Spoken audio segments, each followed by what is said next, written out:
change here. Two-line pass out to center ice on the far side to Percusic. Long shot, save, rebound for Spellacy. It's still loose in the blue paint, and it's poked in. Looks like Jacob Coleman or Spellacy will get credit for that. 2 sticks on the puck at the same time, and the Colonials are out in front 1-0 early, and they are going to give it to Jacob Coleman. He gets the goal, and the Colonials are out in front on senior night. Well, this was the energy line, quote-unquote, that Derek Schooley put together a week ago at RIT. It converted for a goal very early on from Spellacy in that game, and here it gets the first goal of this one. And the first goal has been challenging for the Colonials to get this year. That's as basic as it gets. Shoot the puck from the wing, send 2 guys in looking for the rebound, and I do believe it was Jacob Coleman, judging from how he celebrated that one. The man from Moon's on the board here.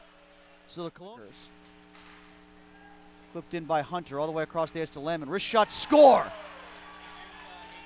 It's all knotted up at 1 apiece after Joshua Lemon, a couple points last night with assists, gets a goal tonight for Mercyhurst. He's done that to the Colonials many times over and gets this one even at 1 apiece with 2:26 left to go in the first period. I really wonder if Aiden Spellacy got a piece of that shot because it fluttered by Murat. It just elevated over the pad. We'll get a look at a replay here, courtesy of the upset about. Steal by Adamo, gets up quickly to speed. Wrist shot, now a pass in front and wiped down on a crash was Nick Lalonde. Shot and a score, and they're going to count it. Oh, it came from the far side after Lalonde went down. A shot from along the half-wing boards, and it looks like it's going to count. And the Colonials have taken a 2-1 lead, courtesy of Aiden Gerdukis. His first goal as a Colonial if it stands. Well, there it is again, the theme of the weekend. Shooting from outside, shooting from the points. Gerdukis saw the traffic, didn't try to make a perfect shot either. Didn't try to pick a corner or blast it. Just a wrist shot along the ice. And with Lalonde running interference, unintentionally after he got knocked down. Passes over to Stephen Ipri. Ipri comes in across the blue line, gets a shot off and a score. Got around Jenny. The puck stuck with him as he was about to lose it, but he got it by Murat, and we're knotted up at 2-2. It's a power play goal for Ipri with 9 seconds left to go in the PK for Robert Morris. This Mercyhurst power play came into the weekend 10th out of 11 teams in Atlantic hockey, converting under 16%. But a goal last. Now it's Giles outside the right circle. Giles shot, diving all the way down. Second chance rebound. It's loose, and they're going to wave it off for a second. Giles thought it went in. They're going to say no goal.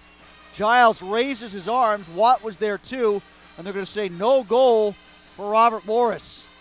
The defense continues to get involved. I don't know if I've seen Sean Giles that aggressive in the offensive zone all year. Feeling emboldened. Just there is something to the fact that RMU might have an edge in the matchup. Wrist shot from Giles, and he scores. Giles thought he had one earlier, gets one now. Wrist shot along the ice, and it gets by the pad of DeAugustine. 3-2, throw your hands up, Sean Giles. A screen, a shot, and a goal. And the theme continues with defensemen getting into the act offensively. Sean Giles might be the guy. Israel, who normally mans the point. Chance for Lynch. Shot, score! Luke Lynch, it was deflected by Burrish between the circles, and it goes in anyway.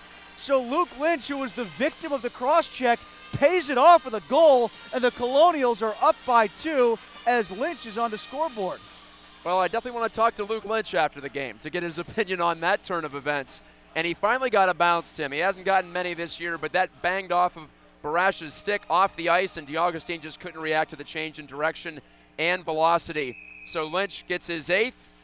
He's back in second place all by himself on the team in goals, and that's a big... Barash trying to get a step on Schaefer. Fine defensive positioning there. Shot and a score. Great feed from Barash. Goes across the ice to Whitaker, and suddenly it's a 1-goal game here at the Island Sports Center. 4-3. Colonials still up 1, but the Lakers get closer. Well, we all play out-of-town scoreboard. It is important, it's necessary that RMU does win this game, or at least matches Army in terms of what the boys from West Point get tonight. Yeah. But uncovered backdoor play, and again, they throw across crease. A lot of that from Mercyhurst this weekend, more yesterday than today. RMU's had that covered most times tonight, but not on that play. You know, Schaefer did a nice off. Mentenuto shot comes in, and a chance, a rebound opportunity, and it goes wide. No goal, that's it, it's over. Leave the lights on at the ground round. The RMU Colonials have won 4-3 against Mercyhurst. We'll see what happens in the Army game.